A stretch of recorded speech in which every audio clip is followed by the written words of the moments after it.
Krishna, Hare Hare, Hare Rama, Rama Rama, Hare Hare, Hare Krishna, Krishna Krishna, Hare Hare, Hare Rama, Rama Rama. Hare Krishna. I'm Rajarsi. Welcome to Hare Krishna today. On today's program, we're going to continue our subject matter, our study of Krishna, the Supreme Personality of Godhead. And this is from the evaluation course for students aspiring for spiritual initiation. The last day, we covered the point, the question, explaining the purport to the verse Ye Athamang Prapadyanti. That's the 11th verse of the 4th chapter of the Bhagavad Gita, where Krishna says that everyone surrenders, as all surrender unto me, I reward them accordingly. Everyone follows my path.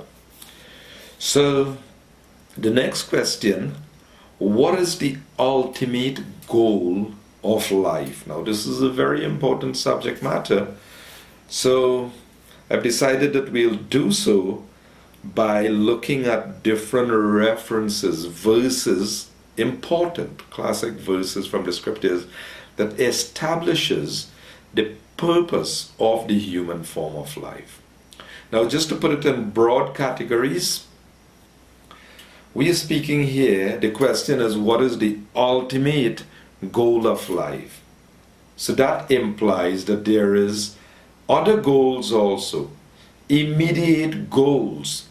So in the Vedic tradition, it's referred to as Shreyas, ultimate, and Preyas, the immediate.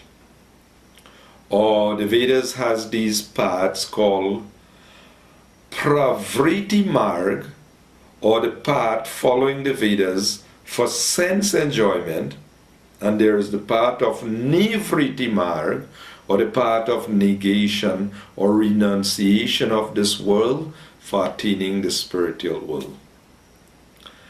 So much is said for this world and the many goals. That falls in the category of religion. In fact, the vast majority of religious scriptures speaks about enjoyment in the name of religion. Yes, the greater portion of the Vedas, Karma Kand, deals with performing religious rituals and so on for enjoyment. But then, that's not all. After the Vedas, that is dealing with the material things, then we come to Upanishads, which helps us to establish higher goal, Vedanta Sutras, Vedanta, and then finally we come to the conclusion, Vedanta. And Bhagavad establishes that true conclusion. So let us look at some references that establishes the ultimate goal of life.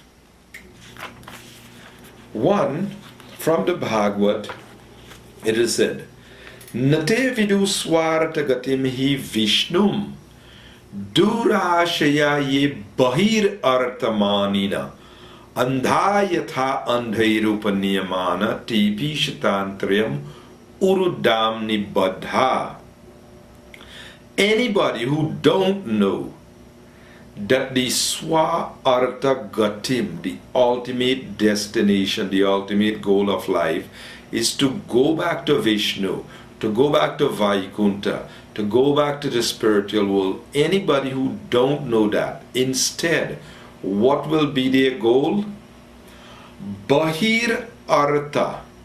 Bahir Artha means gain of this world. Bahir means external, the external energy, Maya, this material world.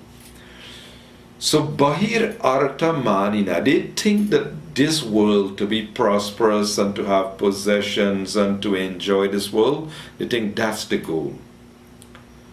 So Andha Yatha andhair upaniyamana. Andha means blind. So there are many people in this age of Kali Yuga who are promoting and propagating and making you feel you're fortunate. Try this, try that. So much advertisement in all different fields. You will get a relief from this. You will become wealthy by this. You will experience peace by this. You will experience great health by this. So much advertisement in the world promising that you will be happy with this world. So andha, anybody who is telling you, yeah, we'll get this economy right, we will lead the nation right, we'll do this right. Anybody who is trying to promote that, and they're not teaching you the goal of life is to prepare yourself to go back to Vaikunta, know for a fact, put your head on a block. They're blind people, and you follow such blind people, and you ain't going nowhere. You think you're making progress. The progress you're making is you're running on a treadmill. You just ain't going anywhere. Right? Because as long as you establish that as the goal, Bahir Artha, then Andhayata Andair Upaniyamana, you're going to be bound up. Tepisha Tantriam Urudamni Badha. Now when it says blind leading the blind, we've given this example. In India sometimes there'll be blind institution, blind people from blind institution, so they all walk in a line. So they have a pole on their shoulder, and they're all holding on to this pole. That's their guide. They can't see, so they're holding on to this pole. But at the front, there's supposed to be someone who could see, who could guide them.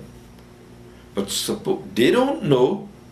So suppose they have a blind man in the front now, leading them. Well, they all miss the right path. They plunge into the ditch. Well, this is what is going on in Kali Yuga. Blind leaders in Kali Yuga. And when we speak about leaders,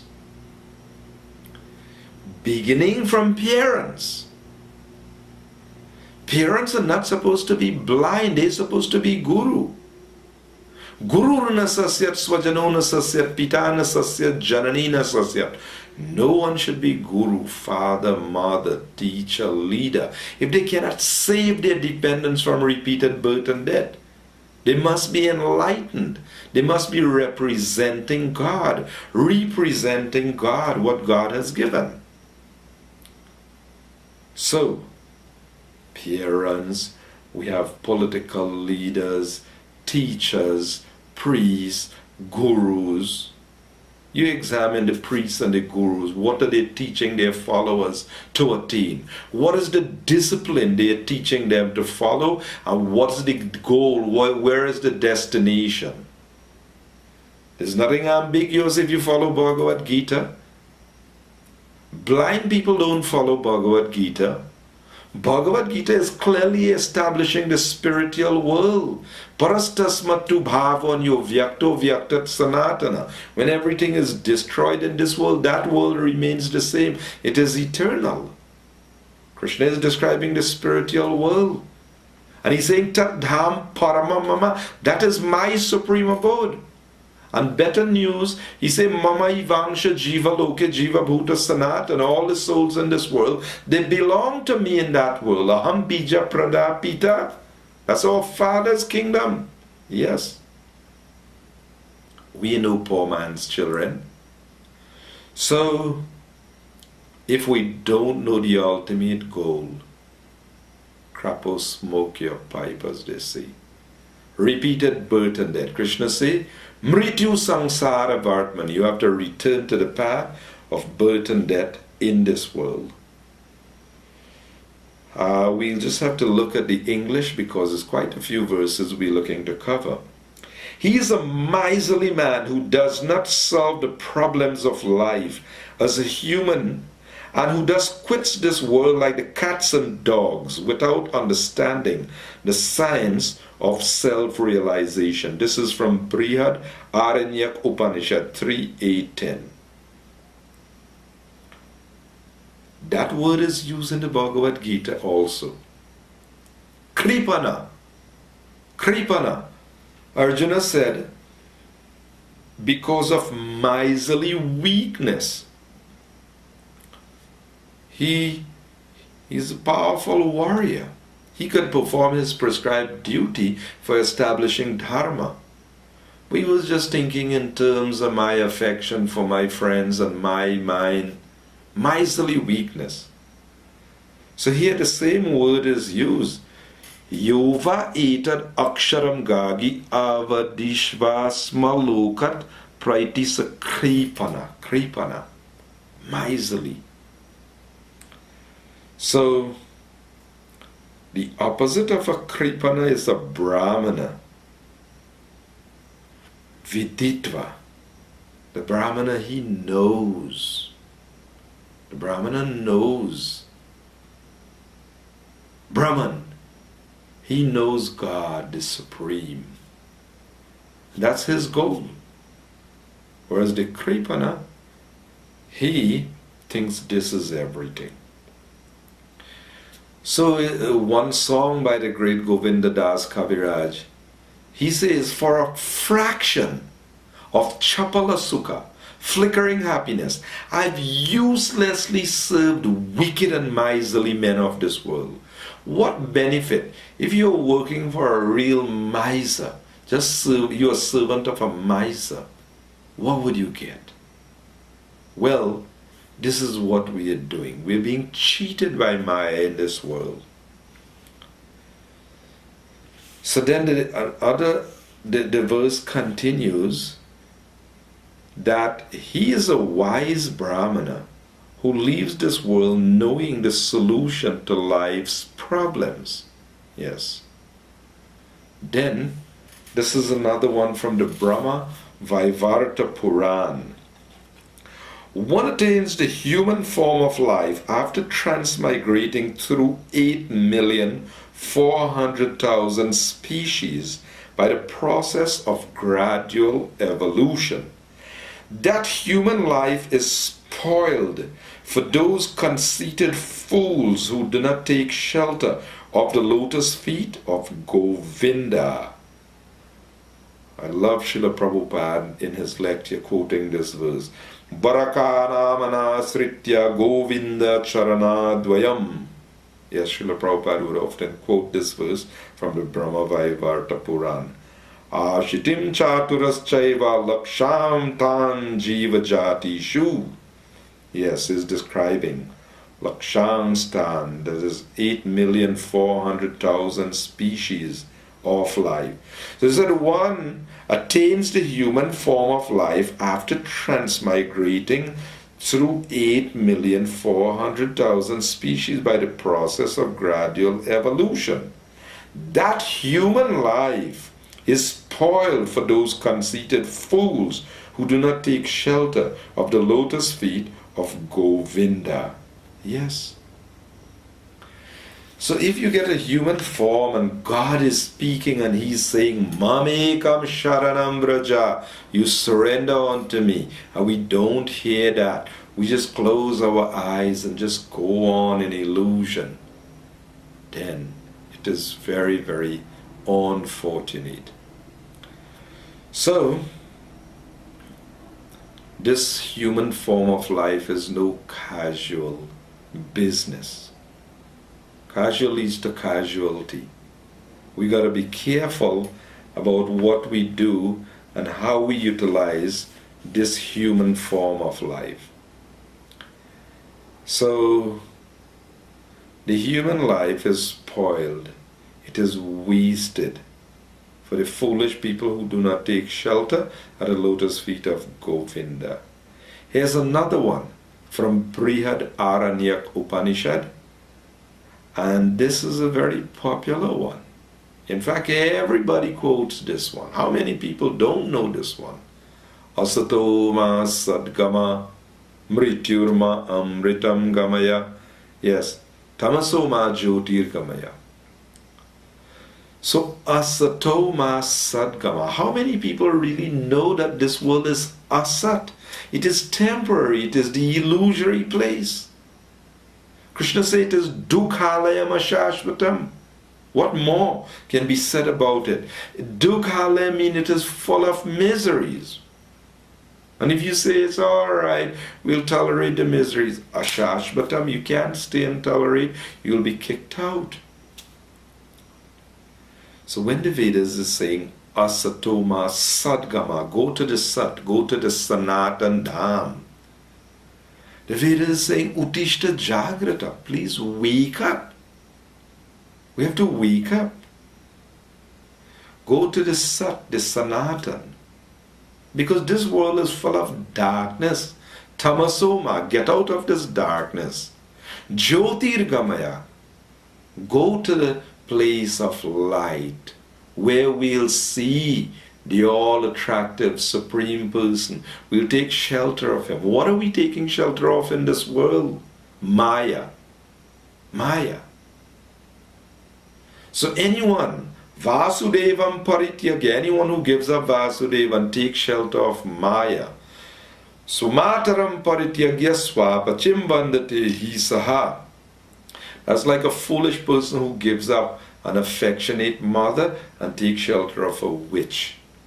Maya just exploits us, works us in this world, and nobody can get any real happiness. So this place of Maya, Krishna says, Mama Maya Duratyaya. It is very difficult to overcome. But Mameva ye prapadyanti. But those who surrender unto me, Maya metam tarandite, we can easily cross beyond this. So when we are speaking about the ultimate goal of life, we have to get it clear that the ultimate goal of life is to get out this world. There's no question of daily wasting the valuable human form of life, valuable human energy into just reinforcing our attachment to this world. Our thoughts, words, and deeds are daily meant to come out of this world. That's the purpose. So here is another beautiful one from the Srimad Bhagavatam. Labdva sudurlabhamidam bahusambhavanti manusyamartadam anityamapiha dhira turnam yateta napateda numrityu yavan nishreyasaya vishaya kalu sarvatasyad.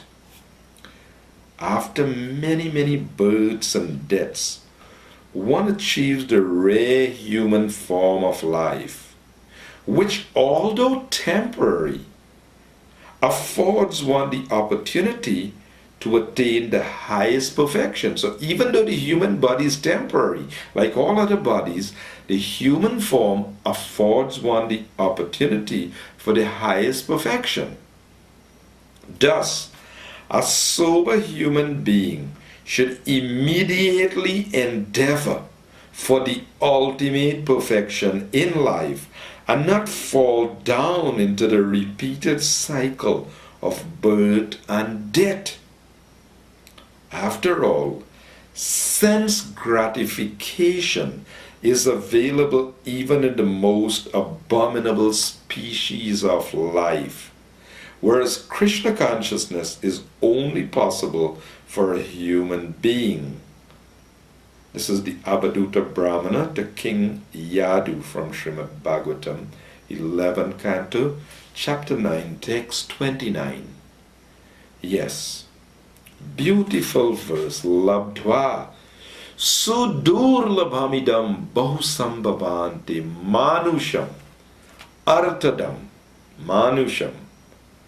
This manava janma, this human birth, artadam. So a person who is dhira, sober, We're speaking about a sober person. This part is followed by sober people, not crazy people who just waste valuable human life doing anything and everything, doing things that putting a noose around our neck that's going to sentence us to a miserable condition. No. It's a very beautiful verse from the Bhagavatam speaking about getting out. We have told the story before about a prison. Yes, there's this prison house, but it has only one door to get out. It is a circular prison, and there's only one door to get out. And this prisoner is blind. This prisoner is blind. So this prisoner has to keep walking. Yes, it is long, 365. It takes a long time to go around. So this prisoner is blind, and he has to find this exit to get out. So he is going, he has to feel his way out. So after great difficulty, long distance around, when he reaches where this entrance is, some creature irritating, disturbing. But this prisoner has to keep moving, he cannot stop. So after such a long time, he has to keep moving, but this irritating creature is disturbing. So as he tries to shoo away the creature, he passes the door. And now, a long journey again. 8,400,000 species. You come back to the door again, and there's some really bad itch, intolerable itch. And when he reaches the door, he is taking care of the itch, and he passes the door again. Well, it is so unfortunate that you get a human form and you spend a whole human form pacifying itches and shooing away disturbing elements. Yeah. How unfortunate it is that people in Kali Yuga, Prabhupada said Shudra means complain, complain, complain. Think about the blind people of the age of Kali Yuga. How discontented they are with everybody and everything. This government, this problem, that one, everything. No doubt, Kalera Dosha Nidhi Kali Yuga is an ocean of faults. But make sure you are not that blind fool who has neglected following the principles of Dharma and you're just complaining. Fine if you're complaining, but you know the goal and you know the means for getting out. All right, you're trying to get someone to perform their duty, but you are doing your duty to get out. But if you happen to be one of these blind people who don't have a clue as to what is forbidden action, what is inaction, if you don't have a clue about what you should do, what is the goal, and what is the means for achieving this goal, and if you are not living by that, then know for a fact that you're putting your foot in your mouth. Because while you are complaining that you are miserable and blaming government and blaming this one and blaming that one, every moment you're acting in ignorance and you're bringing back a reaction on your head again. We are not saying that government and this one and that one, they're let off the hook. No doubt they have their responsibility to their subjects, to educate and enlighten their subjects and see that they're living according to the principles of Dharma for attaining perfection. No doubt they oblige and they're duty bound. And should they not be doing that, then they have to share, they have to suffer the reactions of the citizens also who are blind and who don't know the code. So we are saying that we shouldn't be blind in the age of Kali Yuga and just blaming other people, but we're not doing what it takes to get out. No. That is most unfortunate. So, we're dealing with the ultimate purpose of the human form of life, and this question will continue in another program. I'm Rajarsi Dasa saying Hare Krishna, and do join us again next week for a continuing presentation.